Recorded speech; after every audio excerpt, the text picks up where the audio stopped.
Hello, this is Tom, aka Gedeon here for Tabletop Tap Room. And we're finally kind of getting back into our schedule of videos after like a 2-week hiatus, partly in part due to the Good Wife's play, Wizard of Oz with Mid-Coast Youth Theater, which was a smashing success. I was involved in that with the set build. And so a lot of stuff was happening in the gaming community. And things have popped there in the middle of that, and I'd be like the Pinkertons. Oh my God, the Pinkertons! And I'm there at set build going, oh, I can't even cover this. That was such a good story. I wish I could have covered the Pinkertons, but plenty of other YouTubers did, and so that's been fun to watch as Pinkertons. And Zach Smith versus Gen Con dismiss with prejudice. It's a bit of a sanction. It's kind of a ouch. Hurts.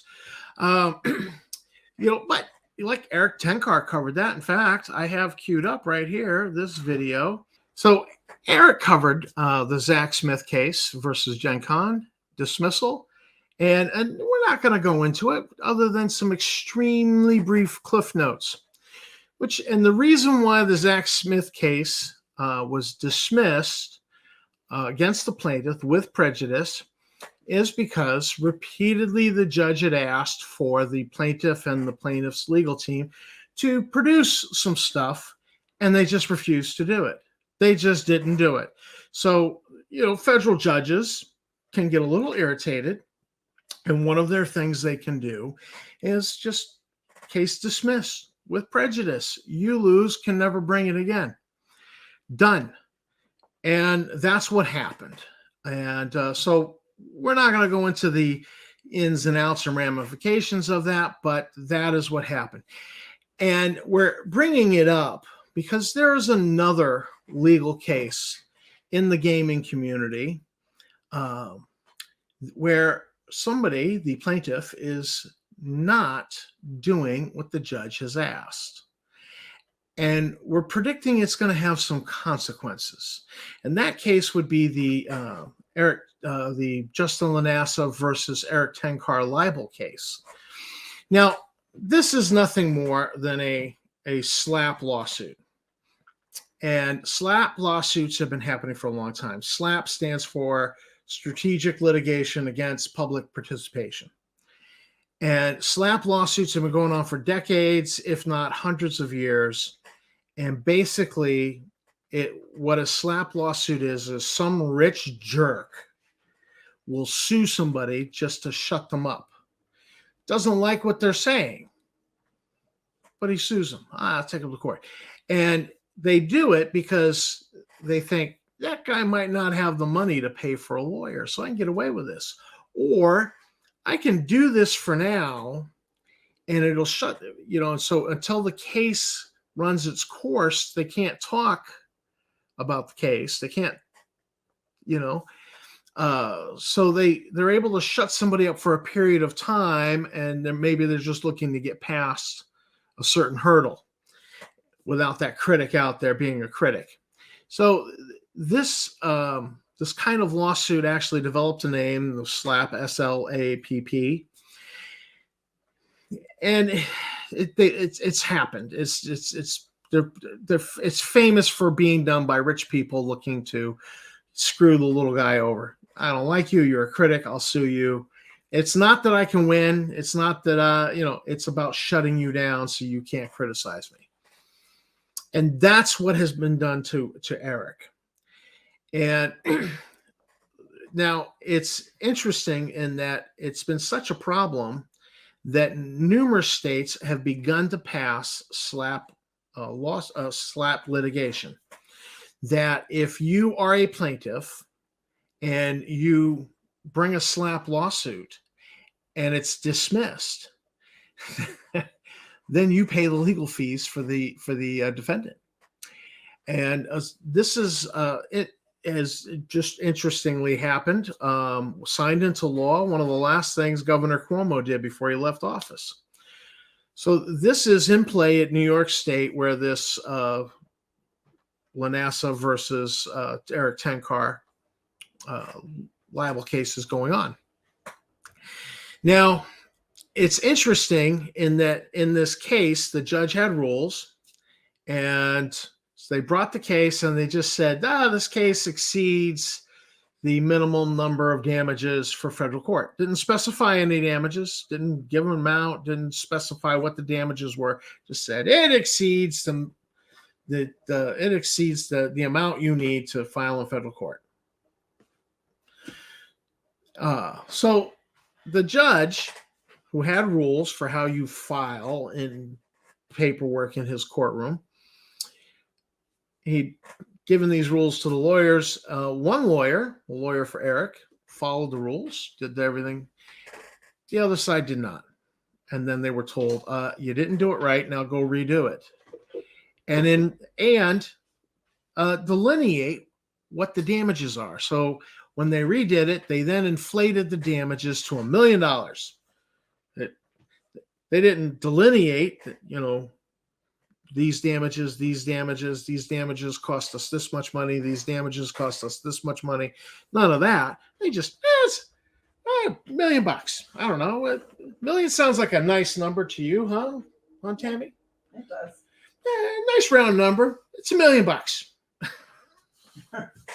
So they just made up a number. That's $1 million. Now, they might have made up the number because of who they added to the court case. They did not add Eric's wife to the court case. She occasionally does comment in the background on some of his videos and live streams.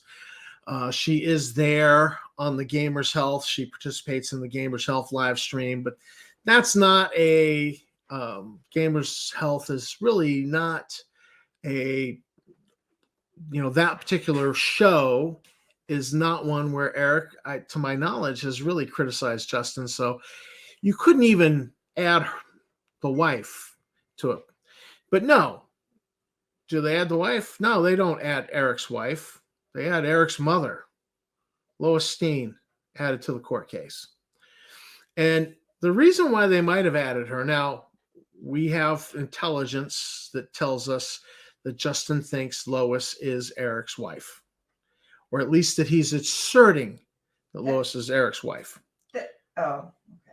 Okay. But Lois also possesses a $1 million asset, the house she lives in. So that might be the reason why she's been added to the lawsuit. Don't know for sure, but I would guess that would be the reason why she has been added to the lawsuit. Not Eric's wife, who actually does appear in some videos and actually does comment in some videos, but his mother, who has never been in a video and has no connection to the videos. So the judges asked for, what are the damages? They're $1 million. That whole thing is not going to go over well with the judge. But the judges also asked, where's the libel? And rather than delineate this video, timestamp 5:03 to 5:45, Eric says this, and it's libelous because blah, blah, blah, blah. Rather than that, they just listed hundreds of hours of videos and basically told the judge, you go watch all that and find the libel. And that's not going to go well with the judge. So just like in the Zach Smith versus Gen Con case, the judge got irritated with the plaintiff and then dismissed with prejudice. I'm going to make a prediction that the judge is probably already on the cusp of being irritated with the plaintiff. The plaintiff's not following directions, not providing the information that's been asked for, just making stuff up as they go along. And so my prediction for the Justin Lanasa v. Eric Steen, Eric Tenkar libel case is that it will be dismissed with prejudice, just based off of the precedent, the example of the Zach Smith versus Gen Con case. Now, That said, that slap law that's been passed in New York State then kicks in. The judge does not even have to order. The lawsuit makes it automatic. If you bring what is judged to be a slap lawsuit, a frivolous lawsuit, to shut somebody up from public participation, which is what has happened to Eric. He's no longer able to discuss legitimate gaming news. NuTSR is legitimate gaming news. No longer able to discuss that. He has had a slap lawsuit against him.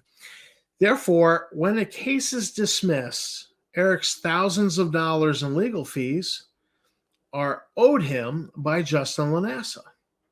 Automatically. He owes him thousands, whatever Eric has paid for legal fees, which I'm pretty sure it's in the thousands. I have an idea where it might be. Now, you have to think, do we really think Justin's going to be forthcoming with that check? Do you think he's really going to cut that check and send it off to Eric? Or might he slow walk it? Not even, just blow it off. The chase is on for the money, buddy. Well, if Eric's smart, he'll get a lien against one of Justin's properties, one of his assets, because it's not hard to find where his money is. Public record search. Now, Eric's pretty good researcher, and I'm sure Eric's got that same list that my researcher produced of all of his assets, because I have a slick hot researcher, and it's the good wife. She's sitting over there right now, and she dug in the Justin's public records, and I was amazed by what she supplied to me. It was available online publicly for him. So, if Eric's smart, he'll get a lien. And the reason he needs to get it in place soon is he wants to be first in time with his lien on Justin's assets before the WotC case, the Wizards of the Coast case, settles. Because rumor has it that the legal fees for the Wizards legal team are going to run in the $500,000 price range. So that's a $500,000 lien on Justin's assets versus a $20,000 or $30,000, $40,000 lien on Justin's assets. So Eric definitely, if he's smart, is going to get his lien in place ASAP, because I would anticipate the slow walk on the payment. But it's not all bad news for Justin Lanasa. I have good news to report that after 16 months and 2 printings of his Dungeon Crawl board game, he is finally fulfilling the pre-orders, and I've seen a photographic evidence that somebody has received their pre-order in the mail. So the pre-orders are finally, after 16 months late, and second printing now, finally being fulfilled. So that is good news. It's good news for those who ordered pre-orders. And it's one less thing for Justin to worry about us harping on. So good job. And one question: what was the rush? What was the rush? So this is Tom for Tabletop Tap Room signing out. Thanks for watching my video. Thanks to my subscribers. You guys are great. And keep on gaming. Just don't get sued by Justin.